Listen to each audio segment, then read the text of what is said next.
After Bobi Wine going to LANGO sub-region and visited the tomb of the first Prime Minister, Paul Milton Obote, regime propagandists being used by those who may not know are coming out to say that he did a very bad thing and that Bobi Wine is an enemy of Uganda.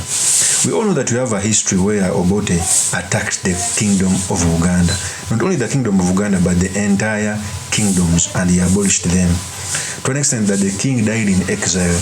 So it left a dark spot in the hearts of very many Baganda. Even me who was speaking, it was somehow a bad thing that has been taught over the generation.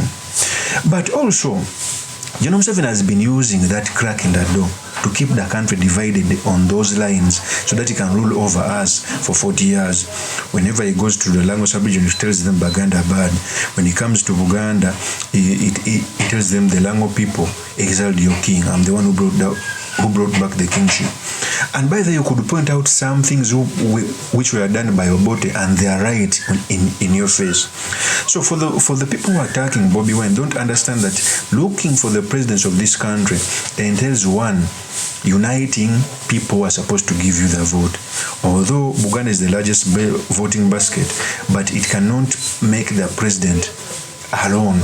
It needs working together, even with those you don't want. I learned in politics that some of the time, getting the presidency, you may need to work with people who you are not comfortable with, who maybe you don't like. And in this scenario, Obote never did anything bad to Bobi Wine. It is his father who, by the way, attacked the Buganda kingdom. And even that animosity can end if Akena one day came to Buganda kingdom and to mend relations. We cannot continue fighting each other because of history. Some things must be settled. Okay? So, Bobi Wine visiting the tomb of Obote, regime propagandists are using it. They are not using it on Museveni, who even appointed the first wife of UPC in cabinet, and the same person is coming back to Uganda. That is the hypocrisy. Bobi Wine is not a candidate for Uganda only. Bobi Wine is for the entire country. Those who are trying to basket him in Uganda, they are in for a rude shock. It's the reasons why he's making groundbreaking in other regions. So when they come out with that propaganda, they want to basket him in Uganda so that it is not appearing in other regions. So today he had a mass in LANGO sub-region. I want to leave you with the speech of Bobi Wine. Here's the tape.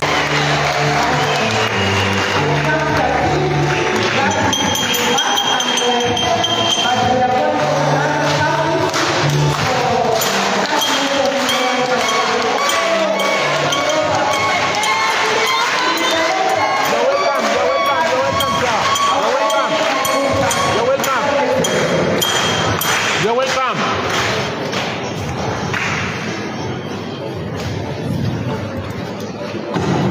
Thank you very much. My Lord and the entire leadership of the church, dear brethren, all the entire apoyo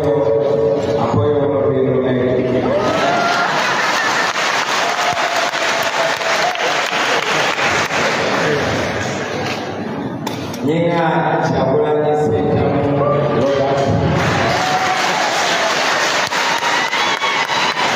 aka Bobi Wine aka Okelo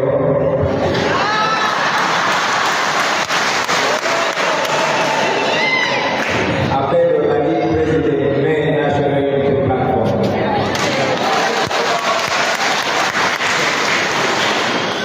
I will not speak low because I know today the Bantu service.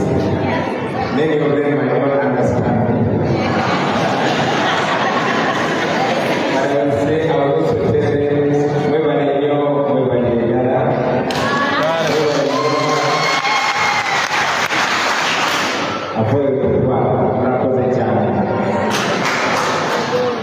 Today I am honored to be able to address you very briefly.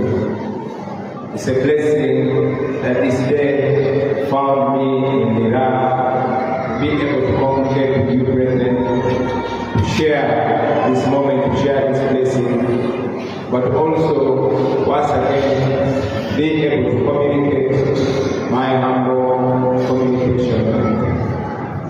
Besides being a devoted Catholic and a Christian, I'm also running for president.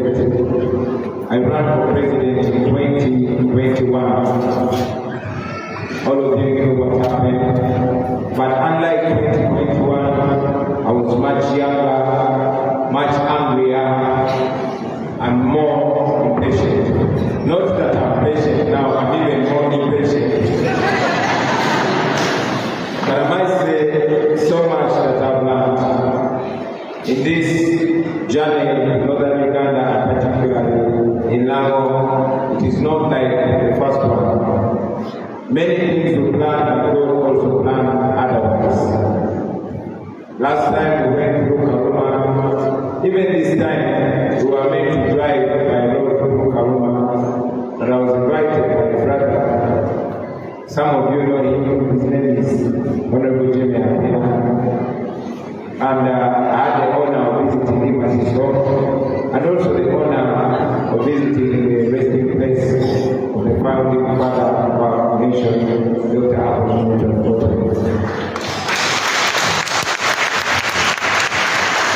Now, that visit alone touched me, and in many ways changed even my communication with Northern Uganda. I have come to look for God, and yes, I am still looking for God, but I realized that there was something even more important than God, something that was more important than myself as an individual, something that brings us together. You see, I'm among the old people in this generation at 43 years, and I was only 4 years when the new government came in. And my generation and those younger, we are being told to be divided, we're being told not to love each other, we're being told to live by the midst of the unfortunate events of the past. I realize that we are more similar than different, that it is more beneficial when we are together than drawn apart. And realize that we as a generation, it is our time to make our own mistakes and correct our mistakes. But it's also our duty to right the wrongs of the past, to paint a new picture and to build a new Uganda based on love, a new Uganda based on unity, based on peace, and based on reconciliation. So, much as I'm looking for the votes in LANGO, which votes I am sure I will get, there's something more important that I desire. That even if I don't get the votes, at least let us get the unity. Even if I don't get the votes, at least let us get the opportunity to start afresh, to build our own lives, to connect and reconnect, to love and to fulfill the dreams of our forefathers. Like the church has always been preaching to us that love conquers all. We have the ability to do that, brothers and sisters. So my message to you, especially the young people, is to be able to look at a better country, to look at what connects us, what unites us, more than what divides us. To know that all the differences that we've been told, none of us was even president. We have the opportunity to do right. And of course, in this election, I will not forget to say that I am the best candidate.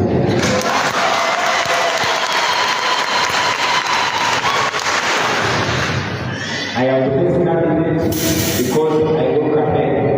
I'm the best candidate because I believe in unity, because I present a vision for a new Uganda, a vision that will be celebrated by our fathers, our mothers, our elders, but most importantly, a vision that will give opportunity for us, the new generation, to start afresh, to change and rearrange, and to build a country where all the children of Uganda, regardless of their regardless of their religion, regardless of their gender, will all live in the life of dignity. Finally, I want to thank the Catholic Church for always being the steward of morality, for being fearless, for speaking truth to power, and for also being a guiding compass for all of us. Thank you, my Lord Bishop, and thank you, Dr. for listening.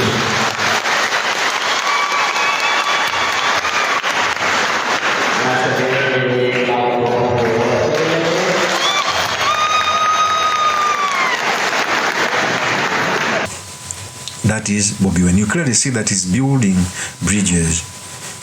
Leading a country means building bridges with each and every community, because Uganda is not Uganda. Uganda was imposed on us. Uganda had building blocks to all of them. The LANGO sub-region, the Acholi, the Madi, the Busoga, the Bukedi, the Buganda Kingdom, the Bunyoro, Toro, okay?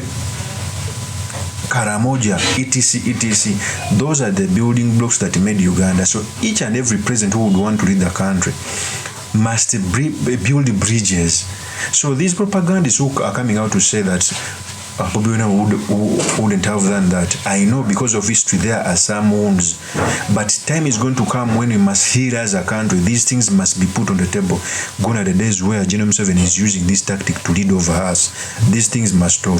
Of course, that's my opinion. Remain yours truly, Mr. Makindi, Kavya Sulaiman Mawaga, the next MP for Makindi East constituency. I'll see you on another one. Peace.